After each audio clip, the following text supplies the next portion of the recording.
தேவன் தைரியம் உள்ளவர்களின் தேவன். எப்ப தேவன் உன் கண்ணுக்கு தெரிவார் தெரியுமா? நீ வாழ்க்கையில துணிச்சலா தைரியமா சில முடிவுகளை எடுக்கும் பொழுதுதான் கர்த்தர் முன்னாடி தோன்றும்.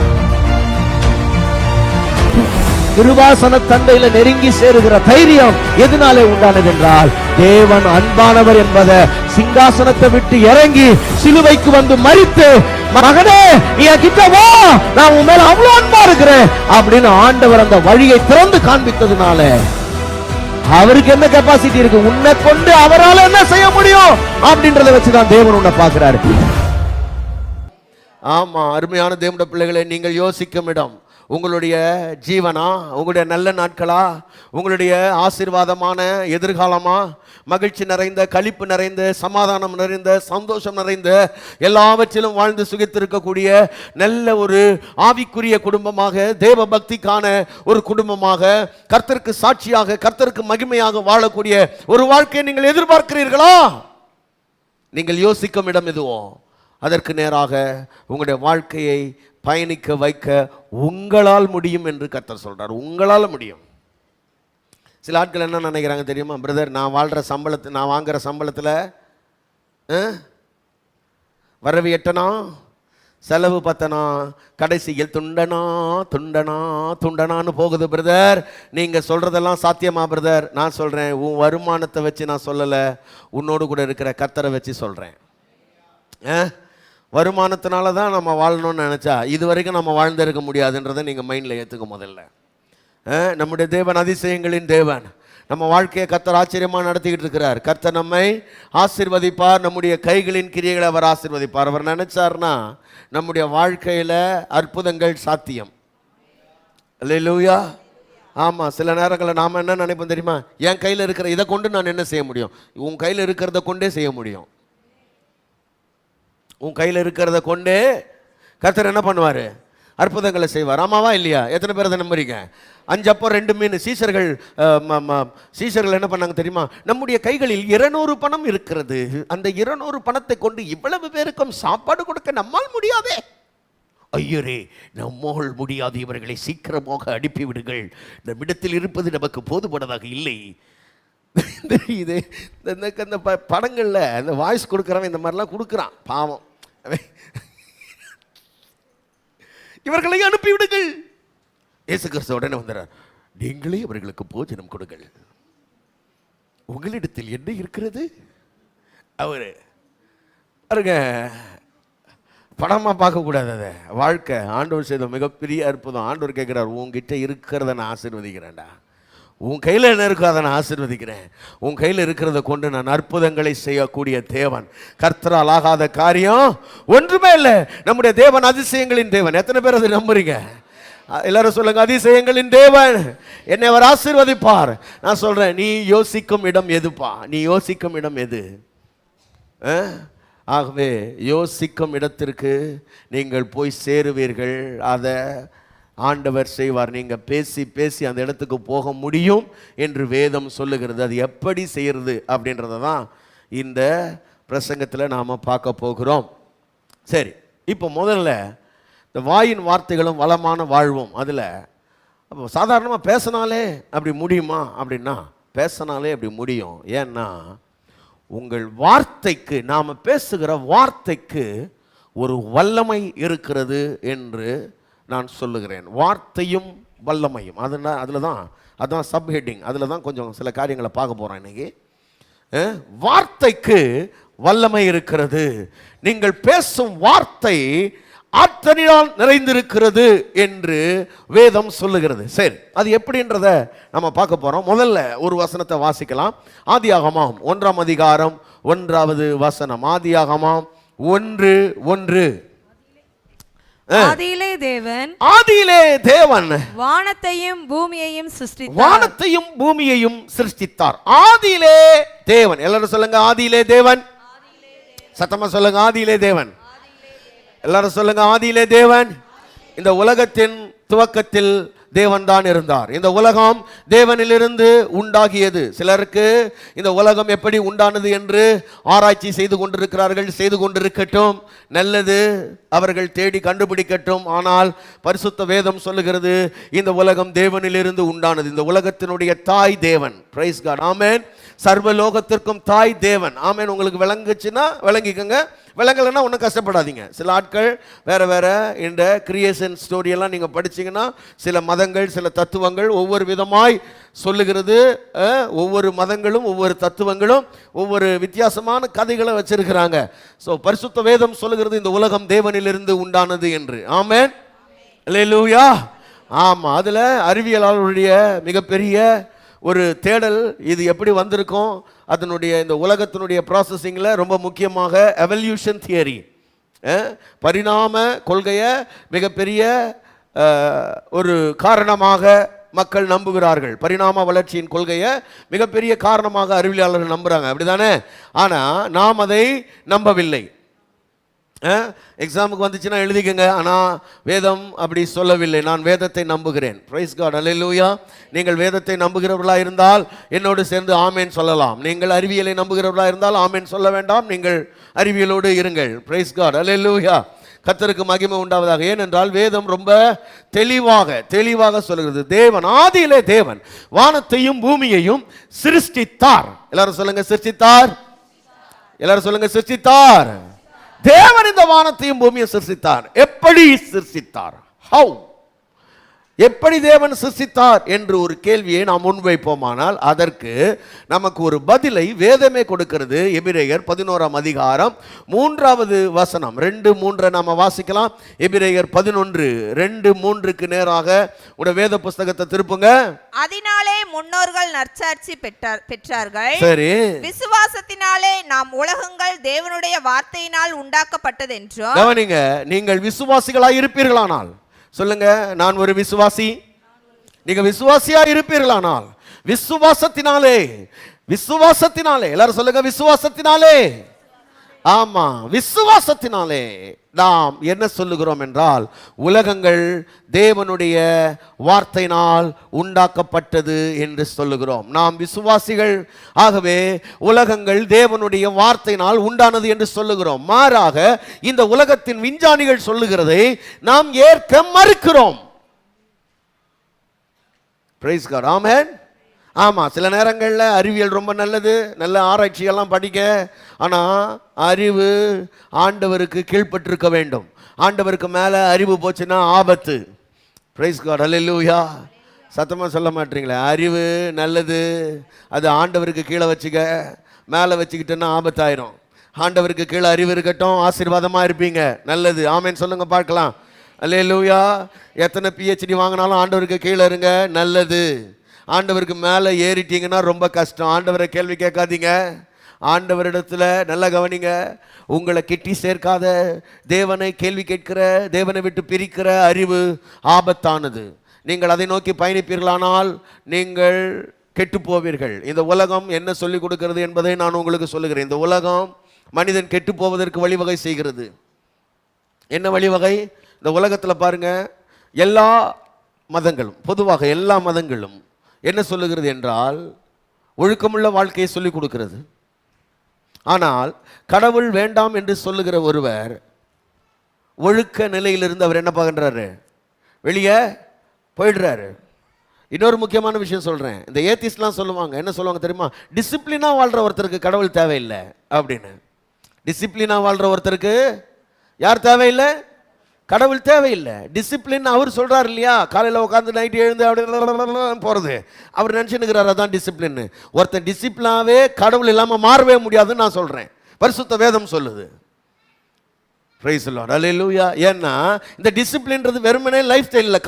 காலையில் தூங்கி எடுத்து நைட்டு படுக்க போகிற வரைக்கும் வாழ்கிற வாழ்க்கை கிடையாது. உள்ள ஓடுற ஓட்டங்கள், எண்ணங்கள், விருப்பங்கள், நம்முடைய சிந்தனைகள், இவைகளெல்லாம் சார்ந்தது டிசிப்ளின். அல்லேலூயா. ஆமாம், சிலர் சொல்லுவான், நான் கல்யாணம் ஆனதிலிருந்து ஒரே மனைவியோட வாழ்கிறேன். அவன் சொல்கிறான் ஒரே மனைவியோட வாழ்கிறேன். அவர் சொல்கிறார், அவருக்கு என்னன்னா, அவர் நான் ஒழுக்கமாக வாழ்கிறேன்றார். அவர் கண்ணில் பல பேரோட வாழ்ந்துட்டார். கண்ணில் பல பேரோட வாழ்ந்துட்டார். எண்ணங்களில் கண்ணில் ஒரு 1000 பேரோட வாழ்ந்திருப்பார், எண்ணங்களில் 10,000 பேரை கல்யாணம் பண்ணியிருப்பார்.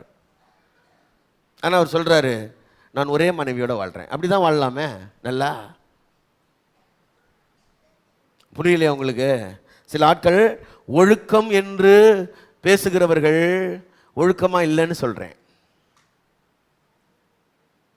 ஏன்னா ஒருத்தன் ஒரு காரியத்தை சரி செய்து கொள்ளவே அவனுக்கு கடவுளோட கிருபை தேவைப்படுதுன்றேன். தேவ அனுக்கிரகம் இல்லாமல், தேவ கிருபை இல்லாமல் துளி அளவு கூட வாழ்க்கையில் பரிசுத்தம்ன்றது வராது. எண்ணங்களில் பரிசுத்தம் வராது, பேச்சில் பரிசுத்தம் வராது. இதெல்லாம் கடவுள் அனுக்கிரகம் பண்ணணும். அப்போ இந்த உலகத்தில் அந்த தேவனுடைய ஆளுகையை மனிதர்கள் தள்ளிவிட விரும்புகிறார்கள். அதனால தான் தங்களுக்கு மேலாக தங்களை கட்டுப்படுத்த நினைக்கிற, தங்களை ஆளுகை செய்கிற எந்த வல்லமைகளையும் அவர்கள் விரும்புகிறதில்லை. அதனால தான் பாருங்கள், இந்த அறிவியலாளர்கள்லாம் என்ன பண்ணுவாங்கன்னா, இந்த மாதிரி கேள்வி கேட்டு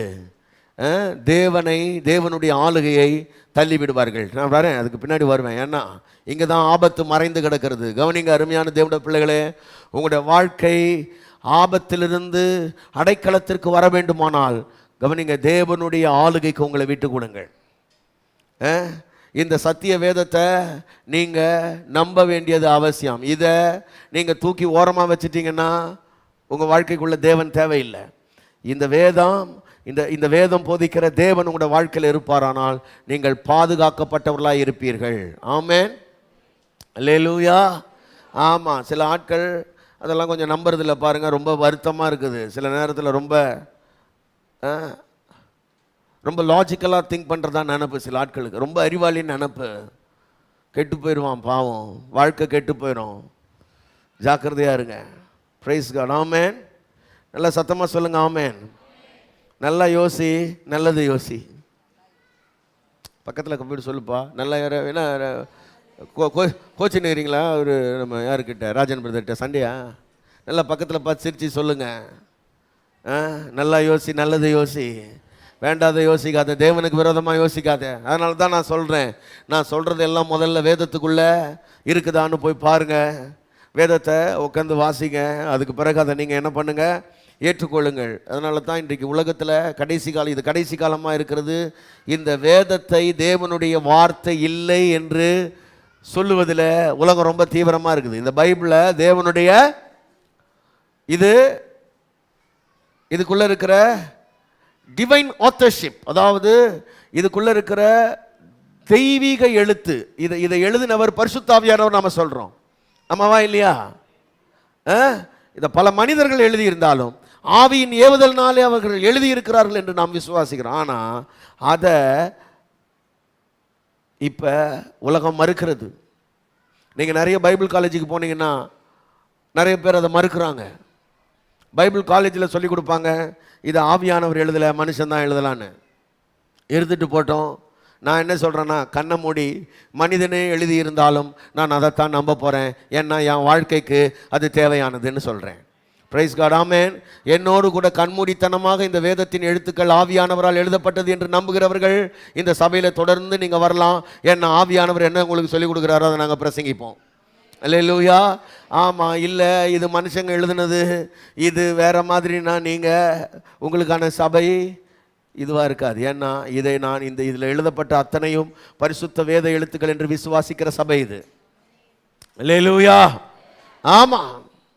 அப்போ நல்லா கவனிக்கணும் அருமையான தேவ பிள்ளைகளே. அந்த வசனம் சொல்லுகிறது, இந்த உலகங்கள் காணப்படுகிறவைகளால், அந்த வார்த்தையை வாசிங்க பார்க்கலாம். இவ்விதமாய் காணப்படுகிறவைகள் தோன்றப்படுகிறவைகளால் உண்டாகவில்லை என்றும் அறிந்திருக்கிறோம். உண்டாகவில்லை என்று அறிந்திருக்கிறோம். நாம் அந்த கோட்பாடை டினை பண்றோம். எதை?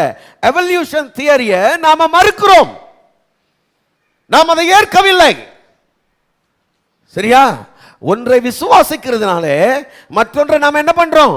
மறுக்கிறோம். அப்ப அருமையான தேவனுடைய பிள்ளைகளே, நீங்கள் எதை விசுவாசிக்கிறீர்கள், எதை மறுக்கிறீர்கள் என்பதில் நீங்கள் தெளிவாயிருங்கள். உங்கள் இருதயத்தில் தேவனுடைய வார்த்தையை பற்றிய ஒரு தெளிவான எண்ணம் உண்டாயிருக்குமானால் நீங்கள் சரியாக உங்களை நீங்களே நிதானித்துக் கொள்ளுங்கள். நான் எதை விசுவாசிக்கிறேன், எதை நான் மறுக்கிறேன் என்பதில் நீங்கள் தெளிவாயிடுங்க. ஏன்னா ரெண்டுத்தையும் ஒரே நேரத்தில் விசுவாசிக்க முடியாது. இல்லை இல்லை, உலகம் அப்படியும் உண்டாயிருக்கும் இப்படியும் உண்டாயிருக்கும். இல்லை இல்லை, இங்கன்னா இங்கே நில்லு, அங்கன்னா அங்கே போயிடு. கர்த்தர் தெய்வமானால் கர்த்தரை பின்பற்று, பாகால் தெய்வமானால் பாகாலை பின்பற்று. இரண்டு நினைவுகளால் என்ன பண்ண முடியாது? குந்தி குந்தி நடக்க முடியாது. வாழ்நாளெல்லாம் அப்படி போக முடியாது.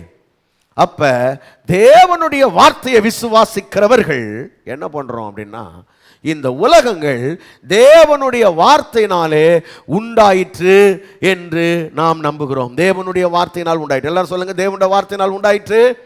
சத்தமா சொல்லுங்க, இந்த உலகங்கள் தேவனுடைய வார்த்தையினால் உண்டாயிற்று. இன்னும் சில வசனங்களை நான் வாசிக்க விரும்புகிறேன். இந்த உலகம் தேவனுடைய வார்த்தையினால் உண்டாயிற்று. சங்கீதம் 33:6. ஏசாயா 40 படிங்க. கர்த்தருடைய வார்த்தையினால் வானங்களும், கர்த்தருடைய வார்த்தையினால் வானங்களும், அவருடைய வாயின் சுவாசத்தினால் அவைகளின் சர்வ சேனையும் உண்டாக்கப்பட்டது. அவருடைய வாயின் சுவாசத்தினால் அவைகளின் சர்வ சேனையும் உண்டாக்கப்பட்டது. ஏசாயா 48:13. ஏசாயா 48:13. கரமே பூமியை அஸ்திபாரப்படுத்தி, என் கரமே பூமியை அஸ்திபாரப்படுத்தி, என் வலது கை வானங்களை அளவிட்டது. நான் அவைகளுக்கு கட்டளையிட கட்டளையிட அதாவது தேவன் சொல்ல அவைகள் அனைத்தும் நிற்கும் என்று அந்த வசனம் சொல்லுகிறது. தேவன் கட்டளையிட்டதினாலே இந்த பூமி அஸ்திபாரப்பட்டது என்று இந்த வசனம் சொல்லுகிறது. ஆமென். அப்ப வானத்தையும் பூமியையும் தேவன் தம்முடைய வார்த்தையினாலே சிருஷ்டித்தார். இன்னும் ஒரு வார்த்தை, அதை சிருஷ்டித்தது மாத்திரமல்ல, அவைகளை இப்பொழுது தேவன் பராமரித்துக் கொண்டும் இருக்கிறார். எபிரேயர் 1:3. எபிரேயர் 1:3 வேகமா. எபிரேயர் 1:3. இவர் அவருடைய மகிமையின் பிரகாசமும் அவருடைய தன்மையின் சொரூபமாய் இருந்து சர்வத்தையும் தம்முடைய வல்லமையுள்ள வசனத்தினாலே தாங்குகிறவராய். கவனிங்க, வல்லமையுள்ள வசனத்தினாலே சர்வத்தையும் அவர் தாங்குகிறார். இந்த முழு உலகத்தையும் வசனத்தினாலே அவர் கட்டுப்படுத்தி நடத்துகிறார். அவர் சொல்ல ஆகும், அவர் கட்டளையிட நிற்கும். எத்தனை பேர் நம்புறீங்க? அல்லேலூயா. ஆமா, அவர் சொல்ல ஆகும், அவர் கட்டளையிட நிற்கும். சர்வத்தையும் கவனிங்க, யோபு புத்தகத்தில் ரொம்ப அழகா சொல்றாரு. என்ன சொல்றாருன்னா, இந்த நட்சத்திரங்கள்லாம் இருக்குல்ல, நட்சத்திரங்களுக்கெல்லாம் அவர் பேர் சொல்லி என்ன பண்றாராம், கூப்பிடுறாராம். அவைகளை நட்சத்திரங்களுக்கு பாதைகளை, அதுக்கு ரோடு போட்டு கொடுத்துருக்கிறாராம். அவைகள் ஒன்றோடு ஒன்று மோதிக்கொள்ளாதபடி அதை பயணிக்க செய்கிறாராம். ஏங்க, நம்ம ஊரில் எத்தனை பிரிட்ஜு கட்டுறான், டிராஃபிக் ஜாமே ஒழிய மாட்டேங்குது. 10 வண்டிக்கு மேலே 11வது ஒரு வண்டி வந்துட்டா நின்றுடுறோம் 2 மணி நேரம். இந்த நட்சத்திரங்கள் ஒன்னோட ஒன்று மோதிக்காமல் எப்படி தான் டிராஃபிக்கை கிளியர் பண்ணுறாரோ தெரில. பக்காவான கான்ஸ்டபிளை வச்சிருக்கிறாரான்னு தெரில. கவனிங்க, அப்படிப்பட்ட தேவன் அவர். அவ்வளோ ஞானமுள்ள தேவன். அவைகளெல்லாம் பேர் சொல்லி அழைக்கிறார். அவ்வளோ நட்சத்திரங்களோட பேரும் அவருக்கு தெரியுது. கர்த்தர் தம்முடைய வல்லமுள்ள வசனத்தினாலே அவைகளை தாங்குகிறார். அப்ப தேவன் வார்த்தையினாலே இவைகளெல்லாம் என்ன பண்றார்னா உருவாக்கினார் என்று வேதம் சொல்கிறது. வார்த்தையினால உருவாக்கினாரா? ஆமா. ஆதியாகமம் 1ஆம் அதிகாரம் இந்த கிரியேஷன் ஸ்டோரியை பற்றி சொல்லுது. ஆதியாகமம் 1-2 அதிகாரங்களில் இந்த கிரியேஷன் ஸ்டோரி இருக்குது. 1ஆம் அதிகாரத்தில் கவனிங்க, 1ஆம் அதிகாரத்தில் அவர் வார்த்தையினாலே உருவாக்கினார்ன்னு இருக்குது. நம்ம பாணியில் புரியுற மாதிரி சொல்கிற பாருங்க. வார்த்தையினால உண்டாக கடவுதுன்னு டை அப்படின்னு இந்த சினிமாவெல்லாம் என்ன பண்ணுவாங்க, மகனே இப்பொழுதே நீ சுகமாவாயினோன்னு லைட்டு டைன்னு வந்து சிக்கு சிக்கு சிக்கு சிக்கு மியூசிக்லாம் கொடுப்பாங்க. டப்புன்னு அந்த மாதிரிலாம் நடக்கலை. அப்போ இந்த உண்டாக கடவுதுன்னு ஆண்டவர் சொல்லி அது செயல் வடிவத்துக்கு வருவதற்கு அது சில காலம் எடுத்துக்கொண்டது. அந்த சில காலம்னு சொல்றது எத்தனை ஆண்டுகளாக வேண்டுமானாலும் இருக்கலாம். இவங்க சொல்ற மாதிரி அது யுகங்களாக கூட இருக்கலாம். அது பிரச்சனையே கிடையாது. ஏன்னா தேவன் சொல்லி அவைகள் உருவாவதற்கு காலங்கள் எடுத்தது. அதுல நமக்கு சந்தேகமே கிடையாது. ஏன்னா அவர் சொன்னாரு, அது சொன்னபடியே என்ன ஆயிடுச்சு, ஆயிற்று. 2-3 வசனங்களை வாசிக்கிறீங்களா?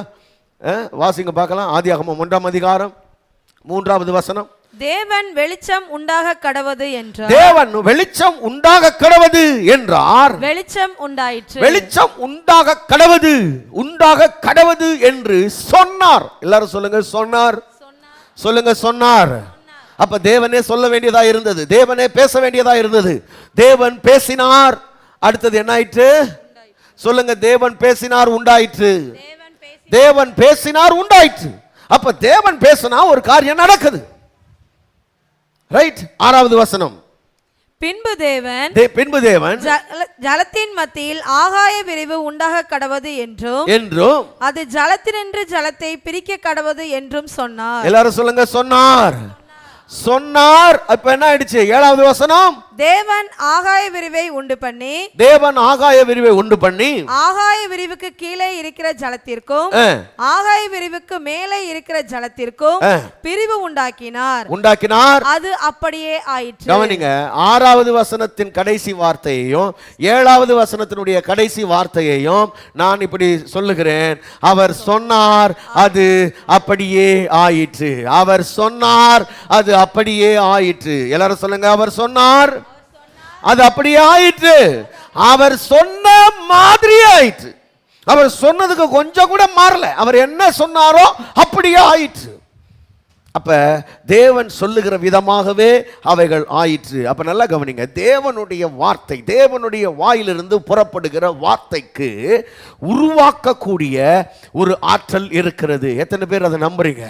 தேவனுடைய வாயிலிருந்து புறப்படுகிற வார்த்தை, அந்த வார்த்தைக்கு உருவாக்கும் ஆற்றல், சிருஷ்டிக்கும் ஆற்றல் அந்த வார்த்தைக்குள்ளே இருக்கிறது என்று நாம் பார்க்கிறோம். சங்கீதம் 147க்கு நீங்க வந்தீங்கன்னா, சங்கீதம் 147 15வது வசனத்தையும் 18வது வசனத்தையும் நாம் வாசிக்கும் பொழுது, 147 15, தமது கல்மழையை துணிக்கைகளாக அனுப்புகிறார், அவருடைய குளிருக்கு முன்பாக நிற்பவன் யார்?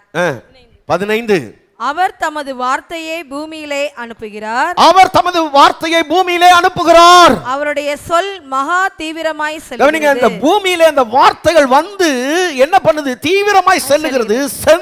சென்று அவர் எந்த நோக்கத்திற்காக அந்த வார்த்தையை அனுப்பினாரோ, இப்ப 18 படிங்க. அவர் தமது வார்த்தையை அனுப்பி அவைகளை உருக பண்ணுகிறார். அப்ப இங்க பாருங்க, பனியாகட்டும், மழையாகட்டும், காற்றாகட்டும், இவைகள் எல்லாம் கர்த்தருடைய வார்த்தையின்படியே செயல்படுகிறது என்று இந்த வேதவசனம் சொல்லுகிறது. Praise God. ஆமென்.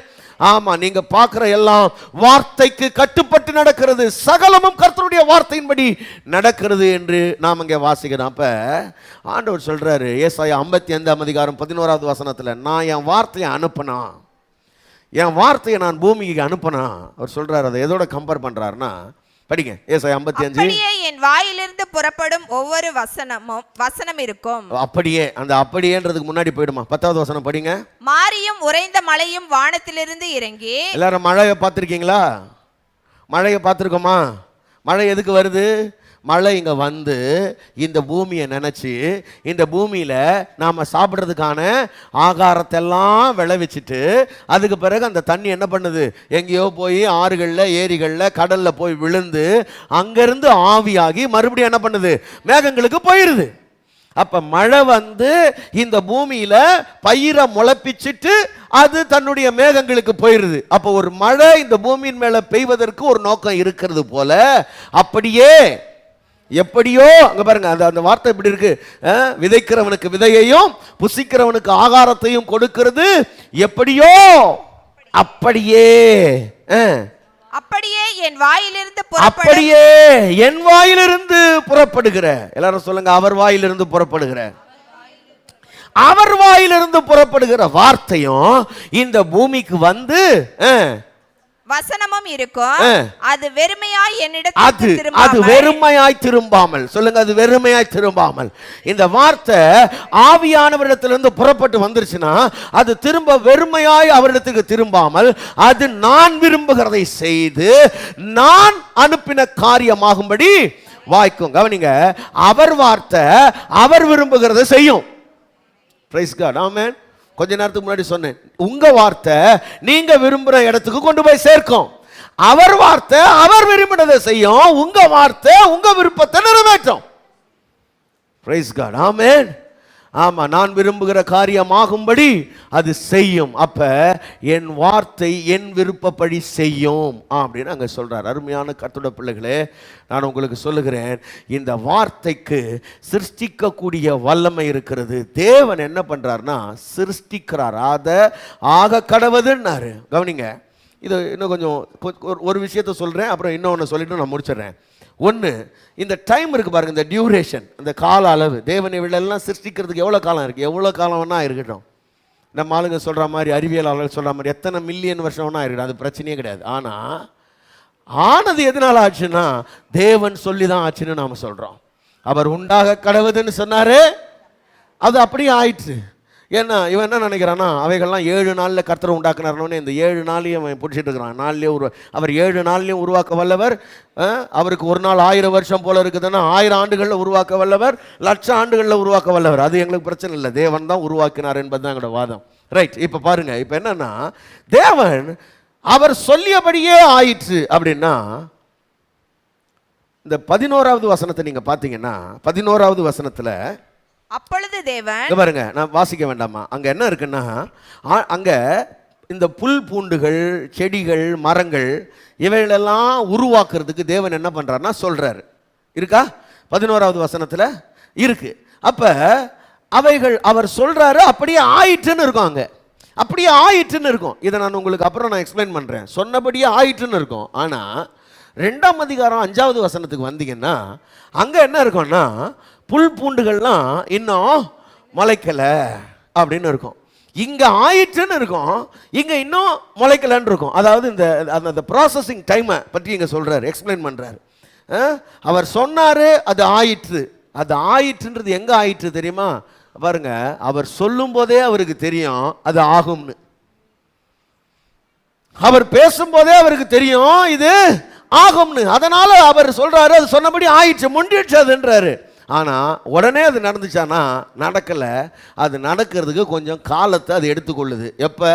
ஏன்னா நிலத்தை பண்படுத்த மனுஷன் இல்லை, மழை இல்லை. மழை வந்து நிலத்தை பண்படுத்தின பிறகுதான் சகல விதமான செடிகளும் இந்த பூமியில் என்ன ஆகும்னா உருவாகும். தேவன் அதற்காக சில காலத்தை வைத்திருக்கிறார். அப்படியானால் தேவன் சொன்னாரு, அது அப்படியே ஆயிற்று. ஆமென் சொல்லுங்க பார்க்கலாம்.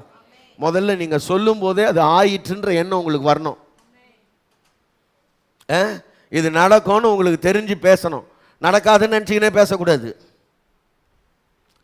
அதுக்கெல்லாம் வருவோம். இப்போ தேவன் என்ன பண்ணுறாருன்னா, தேவன் சகலத்தையும் வார்த்தையினால் சிருஷ்டிக்கிறார். ஆமென் சொல்லுங்க பார்க்கலாம். சத்தமா சொல்லுங்க, வார்த்தையினால் சிருஷ்டிக்கிறார். ஆமா, அவர் என்ன சொன்னாரோ அது அப்படியே ஆயிற்று. சங்கீதம் 33:9 வாசிங்க. சங்கீதம் 33:9. அவர் சொல்ல ஆகும், அவர் கட்டளையிட நிற்கும். அவர் சொல்ல ஆகும், அவர் கட்டளையிட நிற்கும். கவனிங்க, அவர் இங்க ஆதியாகமம் 1:7 பார்த்தோம் இல்லையா? அது அப்படியே ஆயிற்று. எல்லாரும் சொல்லுங்க, அப்படியே ஆயிற்று. சொன்ன மாதிரியே ஆயிற்று. அதுல இருந்து கொஞ்சம் கூட வலது இடது பக்கத்துக்கு மாறல. அவர் என்ன நினைச்சாரு? பூமியை கொஞ்சம் சதுரமா படைக்க நினைச்சாரு, செவ்வகமா மாறிடுச்சா? கொஞ்சம் முக்கோண ஷேப்ல உருவாக்க நினைச்சாரு, அது குறுங்கோண ஷேப்ல ஆயிடுச்சா? இல்ல இல்ல, அது அப்படியே ஆயிற்று. அப்படின்னா தேவன் என்ன நினைத்தாரோ அது அப்படியே ஆயிற்று. நான் சொல்றேன், நீ என்ன நினைக்கிறியோ அது அப்படியே ஆகும். உன் வாழ்க்கைக்குள்ள, உன் எதிர்காலத்தை பற்றி நீ என்ன நினைக்கிற, உன் எண்ணங்கள் எல்லாம் கொஞ்சம் மாத்து. உன் பிள்ளைகளுடைய எதிர்காலத்தை பற்றி எண்ணங்களை மாத்து. உன் வாழ்க்கையை பற்றி, உன் கணவரை பற்றிய எண்ணங்களை மாத்து. சில ஆட்கள் நினைக்கும் போதே எப்படி தெரியுமா நினைப்பாங்க? இந்த ஆள் ஒரு திருந்தாத ஜென்மம், இந்த ஆள் சாகிற வரைக்கும் திருந்த மாட்டான், இவன் கூட இப்படியே தான் காலம் தள்ளணும். நினைக்காத, மாத்து, எண்ணத்தை மாத்து, அந்த ஆள் மாறுவான். பிரைஸ் காட், ஆமென். ஆமாம், சில சகோதரர்கள் நினைக்கக்கூடாது இது ஒரு திருந்தாத ஜென்மம். எப்போவுமே சிலருக்கு அப்படி தான் எண்ணங்கள் போகுது. திருந்தாத ஜென்மம், காலமெல்லாம் இது கூட இப்படியே தான் மாரடிக்கணும் போல இருக்குது. எஞ்சி இருக்கிற காலத்தை எப்படி நான் போக போகிறேன்னு வேதனைப்படக்கூடாது. கர்த்தரால் ஆகாத காரியம் உண்டோ? கர்த்தரால் ஆகும். அவர் சொல்லியபடியே ஆயிற்று. அவர் சொல்லியபடியே ஆகும்னு நீங்க முதல்ல நம்புங்க. பிரைஸ் காட், ஆமென். சொல்ல மாட்டீங்களே, அவர் சொல்லியபடியே ஆகும். ஆமா, இன்னும் ஒரே ஒரு விஷயத்தை சொல்லிடுறேன், அதுக்கு பிறகு நான் அடுத்த வாரத்தில் கண்டினியூ பண்றேன். கவனிங்க, ஒரு காரியத்தை உருவாக்கணும்னா அங்க பாருங்க, இப்ப பிரியாணி செய்ய சொல்கிறேன்னா உங்களுக்கு, உங்ககிட்ட யார்கிட்ட பிரியாணி செய்யுங்கம்மா அப்படின்றன்னு வைங்களேன். நீங்கள் என்ன பண்ணுவீங்க? பாஸ்டர் கொஞ்சம் கறியெல்லாம் வாங்கிட்டு வந்துடுங்க. எத்தனை பேர்? எங்களை தொடர்பு கொள்ள வேண்டிய தொலைபேசி எண்கள் 92 831 60 662 98 406 72 355. எங்களை தொடர்பு கொள்ள வேண்டிய முகவரி அகாபே சபை, எண் 189, EH ரோட், கொருக்குப்பேட்டை, சென்னை 6021.